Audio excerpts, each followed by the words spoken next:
মেয়েদের কিন্তু সবসময় ফ্লোরাল জিনিস খুবই পছন্দ হয়ে থাকে। চলুন আজকে আপনাদের সঙ্গে শেয়ার করি কিভাবে এত সুন্দর একটা ফ্লোরাল মিরর তৈরি করে ফেলতে পারবেন। হ্যালো এভরিওয়ান, আসসালামু আলাইকুম। এই মিররটা তৈরি করতে আমার যা যা প্রয়োজন ছিল সবকিছুই আমি স্ক্রিনে দেওয়া পেজটা থেকে অর্ডার করে ফেলি। আমার প্রয়োজন ছিল একটা গোল আয়না এবং ক্লে। আমি এই দুইটাই অর্ডার করে ফেলি এবং এই পেজটাতে খুবই রিজনেবল প্রাইসে এই জিনিসগুলো বিক্রি করে থাকে। আরো অনেক কিছু পাওয়া যায় পেজটাতে, আপনারা চেক আউট করতে পারেন। আমি আমার পার্সেলটা আনবক্সিং করে ফেললাম। এখানে আয়না ছিল এবং ক্লে ছিল। এরপর আমি বসে পড়ি আমার মিররটা তৈরি করার জন্য। এখানে আমি ক্লের প্যাকেটটা দেখিয়ে নিচ্ছিলাম আপনাদের। আর এর সাথে আমি 3টা স্পুন ইউজ করতেছি, কারণ এই স্পুনগুলো দিয়ে আমি মেপে মেপে ক্লেগুলো নিব।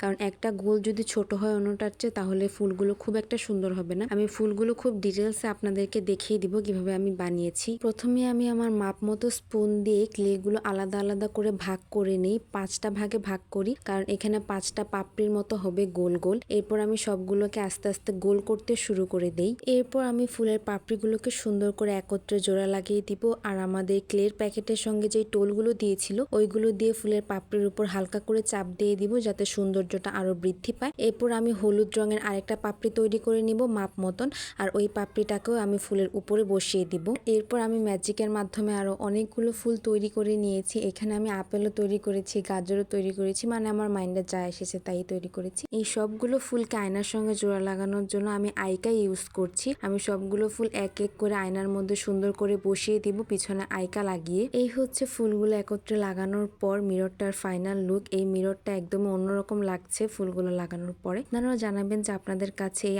মিররটা কেমন লেগেছে। আল্লাহ হাফেজ।